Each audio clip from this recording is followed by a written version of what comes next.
بہت سے لوگ استغفار کرنے کا صحیح طریقہ نہیں جانتے۔ آج ہم استغفار کرنے کا صحیح طریقہ تفصیل سے بتائیں گے۔ پیارے دوستوں، ہمارے چینل پر دوبارہ خوش آمدید، جہاں ہم اسلام کی خوبصورت تعلیمات شیئر کرتے ہیں۔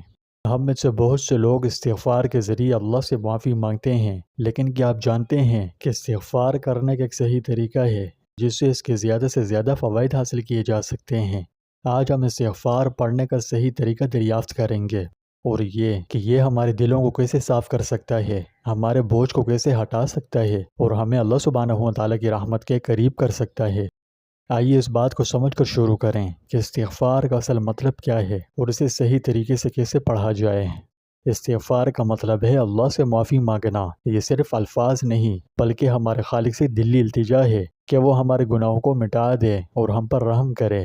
نبی اکرم صلی اللہ علیہ وسلم نے روزانہ استغفار کی اہمیت پر زور دیتے ہوئے فرمایا، میں دن میں 70 مرتبہ سے زیادہ اللہ سے استغفار کرتا ہوں اور اس کی طرف توبہ کرتا ہوں۔ لیکن ہمیں اس بات کو یقینی بنانے کے لیے معافی کیسے مانگنی چاہیے کہ ہم مخلص اور اللہ سے جڑے ہوئے ہیں؟ آئیے جانتے ہیں۔ استغفار کو صحیح طریقے سے پڑھنے کے لیے ان آسان لیکن طاقتور اقدامات پر عمل کیجیے۔ نمبر 1، خلوص نیت۔ استغفار کا ورد شروع کرنے سے پہلے اپنے دل و دماغ کو درست سمت میں لگانا ضروری ہے۔ شروع کرنے سے پہلے یقینی بنائیں کہ آپ کا دل صحیح جگہ پر ہے۔ توبہ خلوص نیت سے شروع ہوتی ہے۔ آپ کو اپنے ماضی کی غلطیوں پر حقیقی طور پر پچھتاوا ہونا چاہیے اور اسے بدلنے کی خواہش ہونی چاہیے۔ اللہ ہمارے دلوں کا حال جانتا ہے، اور اخلاص کے بغیر استغفار محض ایک رسم بن جاتا ہے۔ اگر آپ بغیر کسی نیت کے استغفار کو محض عادت یا معمول کے مطابق پڑھ رہے ہیں تو یہ اتنا معنی خیز نہیں ہے۔ ہاں، ثواب تو ظاہر ہے آپ کو ملے گا، اس میں کوئی شک نہیں۔ اخلاص صرف الفاظ سے زیادہ استغفار کرنے کی کلید ہے۔ یہ اللہ کی رحمت اور بخشش کے لیے حقیقی دلی التجا ہے۔ استغفار کرنے سے پہلے نیت کرنے کی ایک مثال یہ ہے، اے اللہ، میں اپنے گناہوں پر بہت نادم ہوں اور میں پاک دل سے تیری طرف رجوع کرتا ہوں، تیری بخشش کا طالب ہوں۔ نمبر 2، تجویز کردہ دعا استعمال کریں۔ استغفار کے بہت سے طریقے ہیں، لیکن اللہ کو سب سے زیادہ پیارے وہ ہیں جو ہمارے نبی صلی اللہ علیہ وسلم نے سکھائے ہیں۔ یہاں کچھ طاقتور ترین جملے ہیں۔ استغفر اللہ، جس کا مطلب ہے میں اللہ سے معافی مانگتا ہوں۔ یہ پڑھنا ایک سادہ عمل ہے، لیکن اس کا اثر ناقابل یقین حد تک گہرا اور طاقتور ہے۔ استغفر اللہ کثرت سے پڑھنا آسان لیکن گہرا اور طاقتور ہے۔ جب بھی آپ کو ضرورت محسوس ہو، آپ اسے کہہ سکتے ہیں، اور اسے دن میں کم از کم 100 بار دہرانے کی سفارش کی جاتی ہے۔ تاہم یہ ضروری ہے کہ آپ اس فعل کو محض ایک بے معنی عادت نہ سمجھیں۔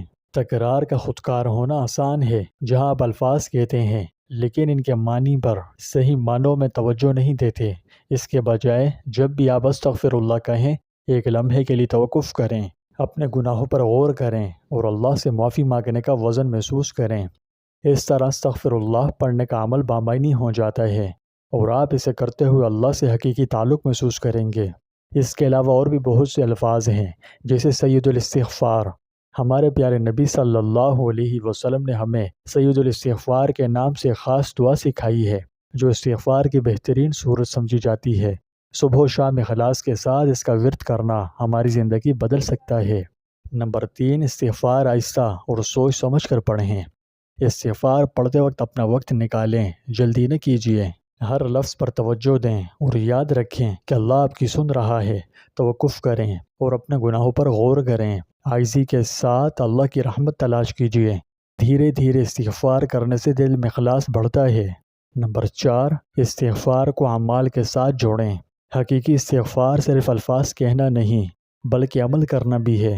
آپ کو گناہوں سے دور رہنے کی کوشش کرنی چاہیے اور نیک اعمال کے ساتھ اپنے استغفار پر عمل کرنا چاہیے۔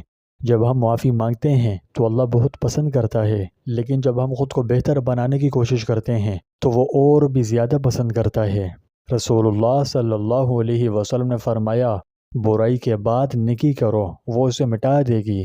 اس لیے استغفار کے ساتھ ساتھ اچھے اعمال بھی کیجیے، دوسروں کی مدد کریں، صدقہ و خیرات دیں اور اپنی غلطیوں کو دہرانے سے بچنے کی کوشش کریں۔ پیارے دوستوں، آپ کسی بھی وقت اللہ سے معافی مانگ سکتے ہیں، لیکن کچھ ایسے خاص لمحات ہوتے ہیں جب یہ اور بھی زیادہ فائدہ مند ہوتا ہے، جیسے رات کے آخری تہائی حصے میں۔ یہ وہ وقت ہوتا ہے جب اللہ سبحانہ و تعالیٰ آسمان دنیا پر نزول فرماتا ہے اور پکارتا ہے کہ کیا کوئی ہے استغفار کرنے والا کہ میں انہیں بخش دوں۔ اسی طرح نماز کے بعد، فرض نماز کے بعد ایک اور بہترین وقت ہے۔ نماز کی چٹائی چھوڑنے سے پہلے چند لمحے بیٹھ کر اخلاص کے ساتھ اللہ سے معافی مانگیں۔ انشاءاللہ ان آسان اقدامات پر عمل کرنے سے آپ کا استغفار زیادہ سے زیادہ مؤثر اور بامعنی بن جائے گا۔ یاد رکھیے، اللہ معاف کرنا پسند کرتا ہے اور اس کی رحمت بے حد وسیع ہے۔ جب بھی آپ اپنی غلطیوں کا بوجھ محسوس کریں یا اپنے گناہوں کے بوجھ تلے دب جائیں تو استغفار کی طرف رجوع کریں۔ یہ آپ کی زندگی میں سکون، برکت اور رحمت کا ذریعہ بن جائے گا۔ آئیے ہم سب اخلاص کے ساتھ استغفار کو باقاعدگی سے پڑھنے کی عادت بنائیں اور دیکھیں کہ یہ ہماری زندگیوں کو کیسے بدلتا ہے۔ اگر آپ کو یہ ویڈیو مفید لگی تو اسی ہی مزیدار اور اچھی ویڈیوز کے لیے ہمیں لائک، شیئر، کومنٹس اور سبسکرائب کر کے بیل آئیکن پر کلک کیجیے۔ اللہ پاک ہمیں سچے دل سے معافی مانگنے کی توفیق عطا فرمائے اور ہم سب کو نیکی کی راہ پر چلنے والا بنائے۔ اللہ سبحانہ و تعالی ہم سب کا حامی و ناصر ہو۔